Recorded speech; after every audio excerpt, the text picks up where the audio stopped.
Alien girl feared the apex predator until she saw the human call it by name. The jungle of Varnock Prime was alive with sound. Strange calls at through the misty canopy as unseen creatures skittered and slithered in the undergrowth. To most of the galaxy, this place was a death sentence. To Eris, it was home. Or rather, it used to be. Her people, the Zilari, had lived here for centuries, their cities suspended high above the forest floor in shimmering towers. But that was before the Corone arrived, the apex predator of Varnock. No one had seen it and lived, no one except those whose broken bodies were found days later, if they were found at all. It was massive, they said, claws like steel, eyes that glowed with cold intelligence. But it wasn't the size or the power that made the Corone so feared. It was the way it hunted, silent, patient, unstoppable. Eris had spent her entire life fearing the stories. As a child, she had clung to her mother when the hunting horns sounded, announcing another victim. As a cadet in the Sky Guard, she'd trained with the other warriors to stay above the tree line. Never go down, never touch the ground, and now she was on the ground worse. She was with a human. Caleb Holt crouched beside her, inspecting the trail of footprints in the mud. His dark hair was damp with sweat, but his eyes were sharp, focused. He looked completely at ease in this hellscape, which only made Eris more nervous. She didn't trust him. Not really. He was part of the human expedition to Varnock Prime, sent to help reclaim the outposts.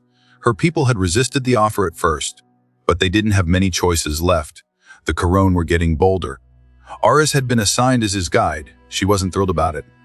"You're sure this is the right path?" she asked. Caleb glanced back at her, one brow lifting. "Tracks don't lie." Eris scowled. "Maybe on your world. On Varnock, even the ground lies." He smiled faintly but said nothing. Instead, he ran his fingers over the fresh indentations in the soft earth. Huge paw prints. Deep, they hadn't been made by any herbivore. "Something big," he murmured. "Real big." She shivered. "Corone." He nodded slowly. "Maybe." Eris stepped back, instinct screaming at her to run. She wanted to be back on the sky bridges, away from this place. Away from him. But command had insisted she stay close to Caleb.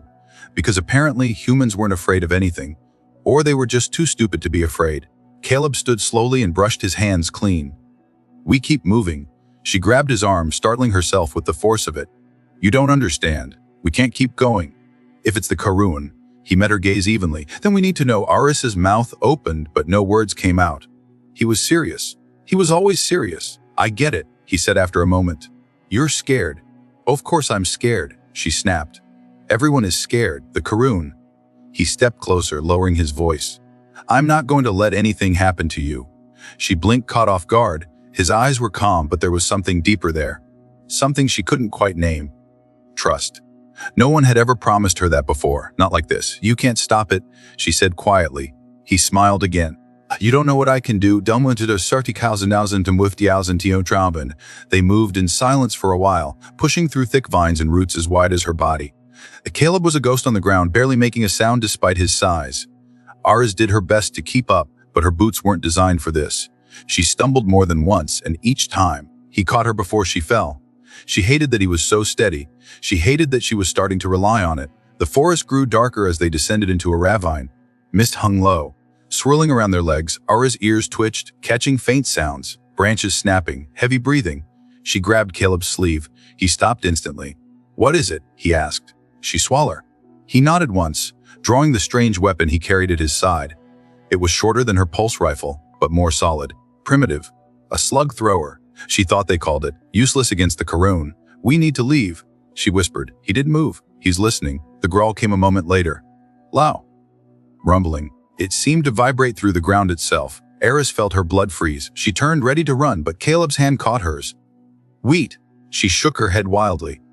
"We can't." "It's watching us," he said quietly. "If we run, it'll chase." Her breath came in sharp bursts.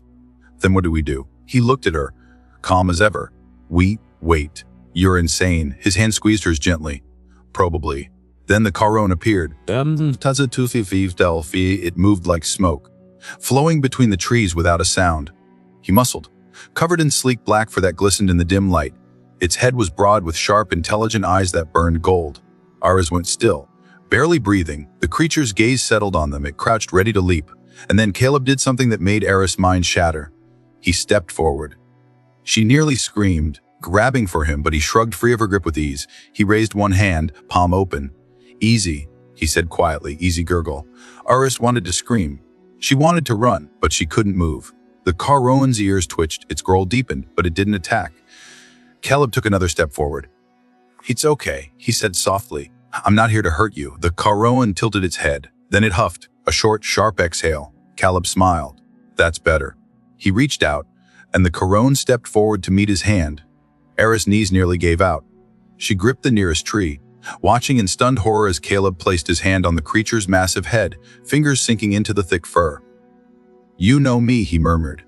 "You remember." The Carroan rumbled softly, not a growl, something else, a sound almost like a contentment. Caleb scratched behind its ear. "Good girl." Eris' mouth opened, but no sound came out. Finally, she managed a choked, "What, how?" Caleb glanced back at her, his expression faintly amused. "This is Kara." "Kara," she echoed numbly. He nodded, raised her from a cub, found her on an outpost world years ago. Eris stared at him. "But it's Karun." "Bah." "Yeah." He rubbed the creature's massive jaw, unconcerned by the rows of teeth just inches away. "But she's not a monster." But Kara huffed again and lowered herself to the ground, her massive head resting on her paws. Her golden eyes blinked slowly at Eris. "You're lying," Eris said, but her voice was weak. Caleb shook his head. "We think we know it's dangerous. But sometimes, all it takes is listening." Eris slowly stepped closer. Kara watched her but didn't move. "Try it," Caleb said quietly. She hesitated, heart pounding, then knelt carefully beside him. Her hand trembled as she reached out. Kara's fur was warm, soft olive. When she touched it, the Carroan rumbled again. "Not a threat, a greeting." Eris let out a shaky breath. "She's not afraid of me. She knows you're with me," Caleb said. Eris met his gaze. "And you're not afraid of her?" He smiled faintly. "Who should I be?" Her head spun. Everything she thought she knew about the Carroan, about predators, about humans, was breaking apart. "You could have run," she said quietly. He nodded. "I could have. But you stayed." "I always stayed." They camped that night under a canopy of thick vines, with Kara curled protectively around them. Eris sat close to the fire, watching the Carroan breathe. Caleb worked methodically, preparing a meal from ration packs. "Why?" she asked finally. He glanced at her. "Why what?" "Why, trust it." She nodded toward Kara. He was quiet for a moment, then shrugged. "She trusted me first." Eris thought about that, thought about what it meant. She looked at him. "You're different from what I expected." "Yeah," he smiled. "How so?" "I thought humans were dangerous, da." He chuckled. "But not in the way I thought." His eyes met hers. "What way is that?" "You change things," she said quietly. "You change people." He was silent for a long moment. Then he said, "Sometimes that's what it takes." She nodded, then rested her hand on Kara's massive shoulder. The creature didn't flinch. And for the first time in her life, Eris didn't feel afraid. She felt free. The morning mist rose thick over the jungle, draping the ancient trees in pale silver. Ari woke to the gentle warmth of sunlight spilling through the canopy, casting dappled patterns across the ground. For a long moment she stayed still, listening. There was no sound of screaming, no heavy footfalls of the Carroan stalking nearby, only the rhythmic breathing of Kara beside her. The beast lay curled around the camp, massive flank rising and falling in a deep, easy rhythm. Auri stared at the rise and fall of Kara's ribcage, still half expecting the creature to suddenly snap awake and remember its hunger. But Kara only snored softly, like some great beast in deep contentment. Caleb was already up, of course. He sat perched on a fallen trunk just outside the makeshift shelter, sharpening a knife. His hands worked in a slow, precise rhythm, drawing the blade over the whetstone with practiced ease. His eyes, though, flicked frequently to her. "You sleep light," she said. "You breathe loud," he answered with a smirk. Ari stood carefully, dusting off her clothes. She glanced again at Kara. "I still don't understand it." Caleb let the blade rest on his lap and gave her a look. "Understand what?" "How you tamed her." He shrugged. "Didn't tame her, earned her trust." "Different thing." Auri crossed her arms. "There's not supposed to be a difference." "There's always a difference," Caleb said softly. He lifted the knife again, ran it slowly across the stone. "A predator doesn't listen to orders, doesn't follow commands. It chooses." Auri frowned. "And you think you're the exception?" He laughed, but there wasn't much humor in it. "No, Princess Special. I was just there when she needed someone." Auri studied him. His tone was matter of fact, but she could see the weight behind it. The years on distant worlds, the scars on his hands. Caleb wasn't a man who sought out glory. He was the kind who simply stayed when others left. "You could have killed her," Auri said quietly. "I should have," he agreed. "She'd already taken down a bunch of scouts. They sent me to clean up." "You didn't." He shook his head. She was just defending her territory. She was scared. Hungry, I gave her food. That was all. Auri's voice was skeptical. Mostly, Caleb said. She didn't trust me at first. It took time. Auri glanced at Kara. The massive creature stretched in her sleep, revealing claws the length of Auri's entire forearm. I'd say it paid off. Yayed off, Caleb said. It did. They broke camp quickly. Caleb moved efficiently, packing supplies and checking his gear. Auri followed his lead, though she found herself distracted. Her gaze kept drifting back to Kara. The Corone padded beside them as they moved through the jungle, making almost no sound. It was unsettling, but not in the way Auri had expected. She wasn't afraid of Kara anymore, but she wasn't sure she trusted her instincts either. So where are we going exactly? Auri asked as she pushed a vine aside. Old service station, Caleb said. Oop, near the ridge. Auri's ears flicked. That place is abandoned. Caleb shrugged. Maybe not. I want to check it. She sighed. You humans, your optimism? Caleb chuckled. We call it stubbornness. They hiked for hours. The jungle grew denser, darker. The trees loomed higher, and the roots twisted together like skeletal hands reaching from the earth. It wasn't a friendly place, but Kara stayed close. When the shadows grew thick and the sounds of something large moving in the distance made Auri tense, Kara would grow low in her throat. And nothing came closer. They reached the base of the ridge by late afternoon. Auri's legs ached from the climb, but she kept pace with Caleb. Pride wouldn't let her fall behind. There, he said, pointing. The old station was little more than a collapsed tower overgrown with vines. Metal plating gleamed dully beneath the foliage. Auri frowned, scanning it with her visor. No power, she reported. No life signs. Let's check inside, Caleb said. The interior was worse than she expected. Rusted beams sagged dangerously overhead, and the floor was littered with debris. Auri moved carefully, sweeping her scanner over everything. Nothing, just decay and silence. Caleb knelt by a terminal and wiped the dust away. Still intact. You think it works? Let's find out. He pulled a small tool from his pack and worked quickly, splicing wires and rerouting circuits. Auri watched him with something close to respect. For all his recklessness, the human knew his machines. The screen flickered once, then again. Static crackled. Then a low hum filled the room. There's a signal, she said. Playback, Caleb ordered. The terminal crackled, then a voice echoed through the ruins. Auxiliary voice. Male. Tired. The Station 14 last report. Corone activity increasing, multiple losses, pulling back to higher ground. Coordinates uploaded. May the winds carry this warning. The message ended. Auri exhaled slowly. That's from the last recon team, Caleb nodded. And those coordinates, she tapped her scanner. Another 5 clicks north.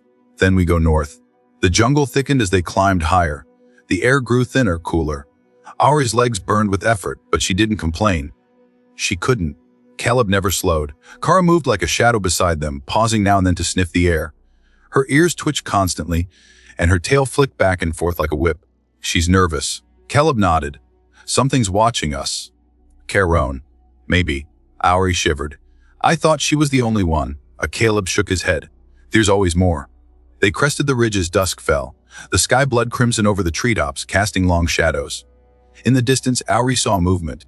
Shapes low to the ground, circling. More Corone, she whispered. Caleb crouched beside her, raising his rifle. Looks like. How many? He scanned the area. 5.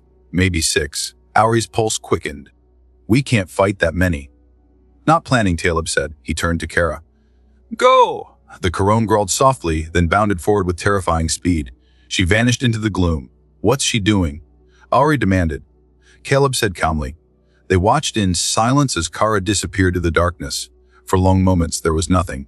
Then a deep, resonant halacode from below. Auri flinched. Was that? Kara, Caleb said. She's telling them. What? Telling what? That we're not pre. Auri stared at him. Horrifat works. Sometimes. And, Ifidida smiled, faintly. Then we run, ba. Minutes passed like hours. Auri's hand clenched tight around her weapon. Her heart pounded against her ribs. She wanted to believe Caleb, but everything she knew screamed at her to run. Then movement. Kara emerged from the shadows. Behind her, 6 more Corone. Auri tensed, aiming her rifle, but Caleb caught her arm. Wait. The pack approached slowly. Kara padded forward, then turned, sitting heavily beside Caleb. The other Corone followed her lead, settling around them like a living shield. Auri couldn't breathe. Thea accepted us, Caleb said softly. Why? She managed. Thea respects strength, he said, and trust. She shook her head. I don't understand, he smiled. You will, but they made camp at the ridge surrounded by Corone. Auri moved stiffly, her nerves taut. But as the night wore on, she relaxed. The beasts didn't attack, they didn't threaten, they protected. Caleb sat beside her by the fire, feeding Kara strips of dried meat. "You still think we're monsters?" he asked quietly. Auri looked at the Corone, then at him. "No." He nodded. "Good." Then she hesitated. Then she said, "I thought you were." Caleb laughed softly. "A lot of people do." She studied him in the firelight. "But you're not." He agreed. No, I'm not. She smiled faintly. "Neither am I." The next day, they reached the Rican team's last coordinates. They found what was left of the outpost. Collapsed walls, shattered equipment. But they also found survivors. 3 Zeleri warriors, battered but alive. Auri rushed to them. "We thought you were dead." "We nearly were," one said. His eyes widened as he saw the Corone. "But they're with us." The warrior stared. The warlord just smiled. By the time they returned to the capital, word had spread. Auri stood before the High Council again, but this time she wasn't afraid. She told them everything. About Kara, about Caleb, about trust. And for the first time in generations, the council listened. That night, Auri stood with Caleb on the highest sky bridge. Below them, the jungle stretched into darkness. The Corone moved there, unseen but not unknown. "You changed everything," she said quietly. He shook his head. "We did. We're not so different." "No," he agreed. "We're not." And together they watched the stars rise. The city of Theraxis loomed ahead, rising from the lush jungle like a gleaming spire of polished obsidian. From a distance, it looked like something ancient and sacred. Up close, it pulsed with energy, its crystalline towers humming with life as streams of people moved through the wide sky bridges and platforms. Auri had never thought she'd see it again, not after the last mission. And certainly not like this. The guards at the perimeter gates stiffened as Caleb approached. They didn't draw weapons, but they stepped forward in rigid formation. Their armor caught the light, their helmets reflecting an unreadable silence. But Auri could feel their tension, the kind that rippled out from fear and uncertainty. Their gazes weren't fixed on her or Caleb. They were on Kara. The apex predator moved at Caleb's side, her massive form gliding with quiet ease. Her black fur shimmered faintly in the city's artificial glow. Auri could see the flickers of movement as soldiers shifted, hands tightened around their weapons, barely resisting the urge to act. Caleb never flinched. One of the guards spoke. "That thing cannot enter the city." Caleb didn't stop walking. "She's not a thing. She's part of my team." The guard stepped into his path. "Apex predators are forbidden beyond the barrier perimeter. It's the law." Caleb stopped then. He turned slowly, his eyes narrowing, not with anger, but with a sort of calm finality. "Kara isn't a predator here. She's protection. And if you think about taking a shot at her, think very carefully about whether you can fire before I move." For a moment, silence held. The air thickened. Auri could hear her own pulse thudding in her ears. Then Kara sat. It was a small gesture, but the tension in the air thinned almost instantly. The predator was still, relaxed, not hesitated. Then, slowly, he stepped aside. "You'll take full responsibility." Caleb's voice was quiet, always. The gates opened with a whisper of displaced air. Inside the city, the atmosphere was different. People didn't run or scream, but they stared. Everywhere Auri looked, heads turned. Conversation stopped. Some of the younger ones, citizens and soldiers both, followed from a distance, wide-eyed and whispering. It wasn't just Kara drawing their attention. It was Caleb. She hadn't noticed it before, not entirely. Not until now. But there was something about the human as he walked the Zeleri streets. It wasn't just his unusual height or the way his clothing clashed with the polished symmetry of the city. It was something in the way he carried himself, like someone who wasn't afraid to stand where he didn't belong. Auri fell into step beside him. "They're watching you." "They should be watching her," Caleb said with a small grin. "They're watching both of you," Auri replied. Kara let out a rumbling breath and bumped Caleb's leg with her snout. Auri frowned. "What does she want?" "She's curious," Caleb said. "About what?" He shrugged. "You." Auri blinked. "Why?" Caleb chuckled softly. "She wants to know if you're going to challenge me for leadership." Auri's ears flicked back in horror. "What?" "Relax." Caleb patted Kara's head. "She's joking." "You're sure?" Auri eyed the massive predator warily. "No," he admitted, his grin widening. They reached the council tower just before dusk. The glass dome glowed faintly with embedded energy lines, casting a golden halo around the structure. The entrance was guarded by Honor sentinels, each wearing ancient ceremonial armor passed down through generations. Auri stopped short, feeling her stomach twist. "They're not going to let us in." Caleb kept walking. One of the sentinels held up a hand, palm outward. "State your purpose." Caleb came to a slow stop. "I will have a message for the council, Daw." The council isn't seeing outsiders. Auri took a breath. I am Illyrian of House Savari, daughter of Councillor Shira. The sentinel didn't move. House Savari renounced your claim to their line 2 cycles ago. Caleb exhaled. That's your mistake then. The sentinel's head tilted. Explain.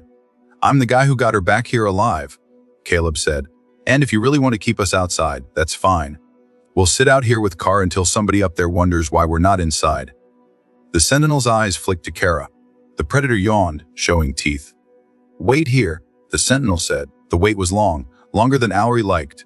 She shifted from foot to foot, trying not to fidget. Caleb sat on the stone steps. Kara curled beside him like a massive cat waiting for attention. Auri finally sat down next to him. This won't work. It will, Caleb said. You don't know that. I do, he said. She stared at him. How can you be so sure? Caleb gave her a small sideways smile. Because they're curious. About what? She asked, her frustration edging into the words. About us, he said. About how you and I made it out of that jungle. About why Kara's sitting here like a well-trained pet when she could be tearing the walls down. Auri was quiet for a moment. Then she said, she's not a pet. No, Caleb agreed. She's family. Auri studied him. How did you learn all this? All what? How to talk to them. The Corone. He was silent for a time. Then he said, same way I learned to talk to you. Auri frowned. And how is that? Caleb looked at her, his gaze steady. I listened. When the doors finally opened, it wasn't a guard who came. It was Zira herself. Auri's mother. She hadn't changed. Her skin still shimmered with the silver sheen of the Zolari hibern. Her eyes were still sharp, still cold. She wore the flowing robes of her station, embroidered with house crests and ancient symbols. Her gaze swept over Auri, then paused on Caleb. Then Kara. I see the rumors were true, Zira said. They usually are, Caleb replied. Sarah's mouth curved faintly. And you must be the human, Caleb nodded. Caleb Blake. You have something to say to the council. He stewed, his movements slow but deliberate. Not just words. Not Shara's gaze sharpened. Then what? Caleb gestured behind him. Proof. Kara rose smoothly to her feet. There was no sound, no aggression, just presence. The gathered guards stiffened but held their places. Shira watched the predator approach, her expression unreadable. Kara stopped a few steps away and lowered her massive head, staring at Shira with unblinking yellow eyes. She's not leashed, Shira noted. No, said, and yet she obeys. Caleb shook his head. She chooses. Shira was quiet for a long moment, then she nodded. Follow me. The council chamber was circular, vast and bright. Crystal spires curved overhead, catching light from artificial stars embedded in the ceiling. The councillors sat at intervals along the outer ring, their thrones connected by thin threads of glowing energy. Auri felt small in that room. She always had, but not this time. She stood beside Caleb, and Kara sat just behind them, silent and still. Councillor Shira stood at the center, addressing her peers. This is my daughter. You remember her? Murmurs rippled through the chamber. She has returned with information and with companions. Shira stepped back. Auri took a breath. She told them everything. About the failed mission. About the Karun. About Caleb. About Kara. She told them about trust. About fear. About survival. And about change. By the time she finished, the chamber was silent. Then one of the counselors leaned forward. And you believe this human is the key to coexistence? Auri nodded. I do. The counselor's gaze shifted. On the apex predator, Caleb placed a hand on Kara's head. The beast rumbled softly, but made no move. She's not a predator, Caleb said. She's an ally. The debate was long. The counselors argued as they always did, but the longer they talked, the more the room shifted. Curiosity replaced fear. Possibility replaced suspicion. And when they finally voted, it wasn't unanimous. But it was enough. That night, Auri stood with Caleb on one of the sky bridges, watching the stars rise over Theraxis. She said softly, No, Caleb said. She smiled, afraid. Not anymore, he said. Neither am I, and below them, in the jungle's shadow. The Corone howled, not in hunger, but in song. Theraxis was quieter in the days that followed, not in the sense of silence, but in the way that a storm settles after it's spent. For a people who had spent generations fearing everything that lurked beyond their towering walls, the fact that a human and an apex predator walked freely through their city was as disorienting as it was revolutionary. Auri stood on the balcony of her family's ancestral home, her arms resting on the cool metal railing. Below her, a steady stream of citizens flowed through the plaza. Many stared up at her balcony. Some pointed, a few even smiled, though most simply looked confused. She understood. She was confused too. The light footsteps behind her told her who it was before he spoke. You've been quiet today, Caleb said, settling beside her. He wore the same simple uniform he always did, though now it had a ceremonial sash draped over one shoulder, red and silver, marking him as an honored guardian of Theraxis, a title the council had debated for hours before granting him. "I'm thinking," Auri replied. He glanced over. A boat, her hands tightened on the railing. "What happens next?" Caleb nodded like he understood, and maybe he did. Humans were always doing that, understanding things they had no right to. "You mean what happens to your people, or you personally?" "Both," she said. Kara padded onto the balcony behind them, her massive paws soundless. She moved like a shadow, sleek and powerful, but no longer intimidating, not to Auri at least.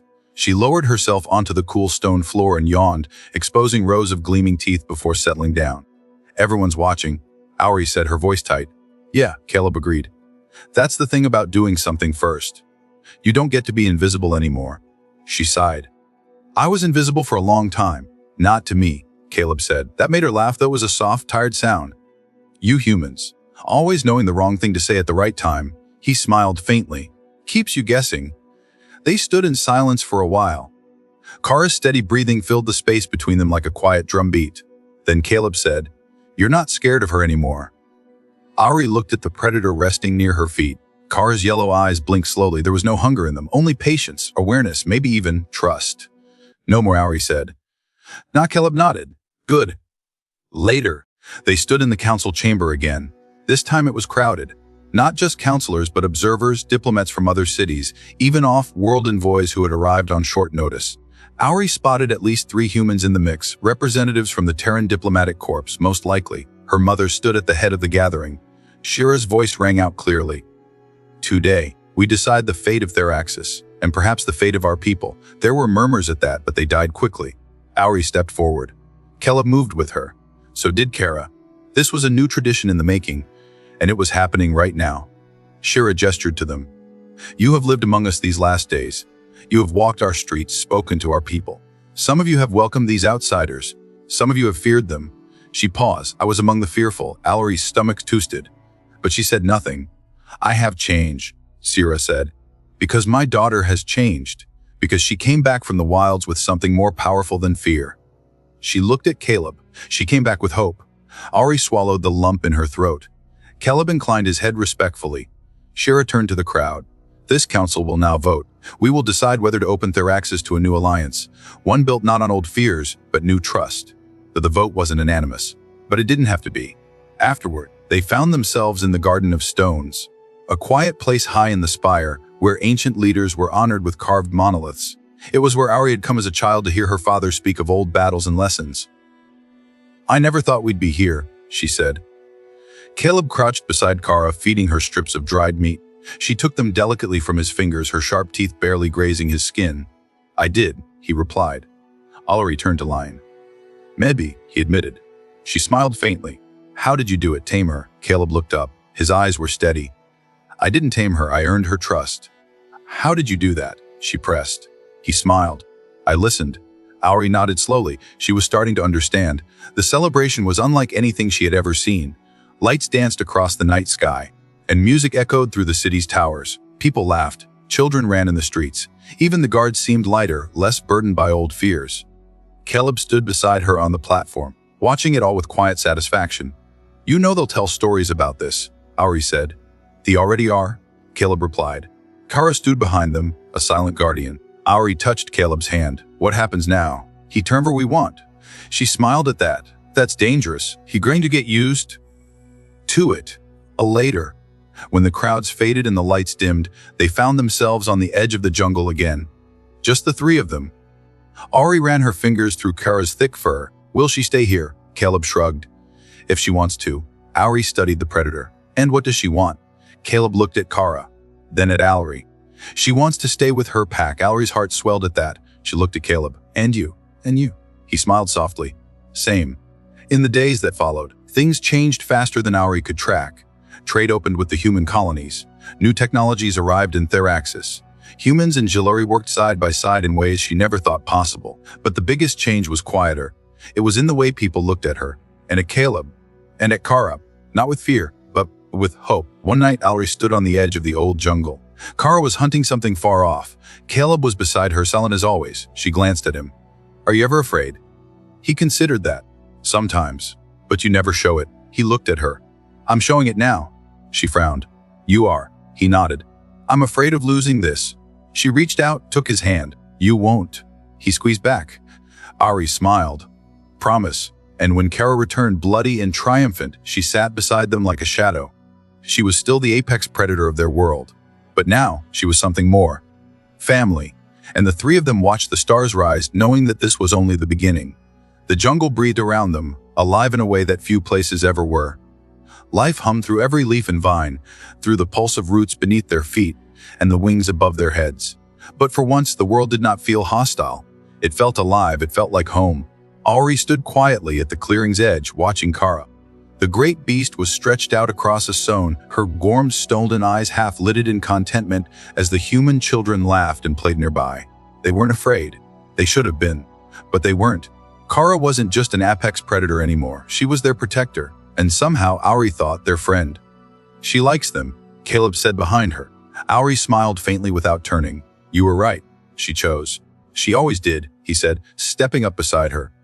It had been 3 months since the alliance accord was signed. 3 months since humans had been invited to step fully into Solari society, not as curiosities, not as invaders, but as allies. The first human envoys now lived within Theraxis. Human children played with Solari children in the city's plazas. Trade was booming, diplomacy was flourishing, but nothing had changed as quickly or as completely as the jungle itself. Once feared and forbidden, the Corone territories were slowly becoming a place of pilgrimage and learning. Teams of human and Solari researchers worked side by side to map its secrets, to understand its creatures, including the apex predators, all because Kara had chosen to trust Caleb, and because Auri had chosen to trust them both. Counselor Jira says they want to make it official, Caleb said after a moment. Auri blinked, glancing at him. What? They want to name Kara as an official guardian of Theraxis, he said with a faint grin, and you and me as the liaisons for human-Solari relations. Auri turned back to the children, watching Kara's massive tail lazily as one child carefully braided flowers into it. Is that what you want? I'm not much for politics, he admitted. But maybe it's time. I think so too. He was quiet for a long time. Then he said, I never asked why you left Theraxis in the first place. Auri exhaled slowly. You already know. Tell me anyway, he said. She hesitated. Then, because I was afraid of what I was, of what my family expected me to be, he nodded as if he understood. Maybe he did. She glanced at him again. What about Mew? What did you leave Earth? He chuckled faintly. Same reason, I guess. I didn't fit, I didn't like the rules, and I didn't want to be a soldier anymore. She studied him. You're still a soldier. His smile was soft. Maybe. But I'm fighting for something different now. She reached for his hand. He took it without hesitation. Later that night, the stars stretched endless overhead as Auri sat beside the fire. Listening to Kara's deep breathing as she slept nearby, Caleb was cooking something over the flames, humming softly to himself. You're terrible at that, she teased. At cooking? He asked. At hummin', she replied. He laughed quietly. I'm out of practice. You hum when you're nervous, she said. He glanced over at her. Who says I'm nervous? She raised an eyebrow. You only hum when you're worried. He sighed, turning the skewer. I'm not sure what comes next. Auri moved to sit beside him, close enough to feel his warmth. We write it? He met her gaze. And if we fail? We won't, she said. He didn't look convinced. What makes you so sure? She smiled faintly. Because Kara trusts you. And I trust Kara. He laughed at that, shaking his head. Good enough for me. The next day, they returned to Theraxis together. Kara padded quietly through the streets beside them, no longer an object of fear but one of awe. Children ran to the edges of the walkways to wave at her. Some even tossed bits of food, which she accepted with gentle patience. At the council tower, the ceremony was simple, but profound. Auri stood with Caleb on one side, Kara on the other. Counselor Shira presided over the gathering, her voice strong and unwavering as she spoke of unity, of courage, and of hope. In a time when fear ruled our hearts, she said, these three showed us something different. They showed us what trust can build. She stepped forward and placed her hands on Auri's shoulders. You have honored House Savari. You have honored Theraxis. Auri's throat tightened. She could only nod. Then Zara turned to Caleb. And you have reminded us that strength does not come from power alone, but from compassion, from understanding. Caleb inclined his head. We're just getting started. Shira smiled faintly. I hope so. And then Kara lowered her head, and Shira placed a ceremonial collar around her neck. Not a leash, not a chain, but a mark of honor. Gordian of Theraxis, Shira intoned. Welcome. The crowd erupted into cheers. Auri's ears rang with it, but all she could focus on was Caleb's hand in hers. Warm and steady that night, they stood together on the balcony of their new quarters, high above the city. Below them, Theraxis glowed with life. The jungle beyond shimmered under the twin moons. Auri rested her head on Caleb's shoulder. Do you think they'll be okay? He glanced down at her. The people. She nodded. He thought about it for a long time. Then said, they're learning. That's a good start. She smiled. We're still learning too. He chuckled. Yeah, we are. She turned to look at him. So where do we go from here? He considered that. Wherever we want. She nodded slowly. And what if the other cities don't agree? What if they're not ready? He met her gaze. Then she smiled. Together, always, he said. Weeks later, they traveled beyond Theraxis. To cities that still clung to old fears. To leaders who still saw humans as invaders. To places where Kara's presence made warriors reach for weapons. But each time they stood firm. Each time they spoke not of conquest, but of connection. And slowly the world changed. One city, one people, one moment at a time. One night far from home, Auri sat beside Caleb under a strange sky. Kara was curled nearby, her breath slow and steady. Auri stared at the stars. Do you miss shrugged? Some she nodded. So I miss home too. He looked at her. This is home now. She smiled faintly. Wes. It is. He reached for her hand. She took it. And together they watched a new world being born. One built not on fear, but on trust. Not on survival, but on love. And far away, deep in the jungle, the Carones sang their ancient songs. Songs of change, songs of hope. Songs of a girl who had once been afraid of monsters and found family instead.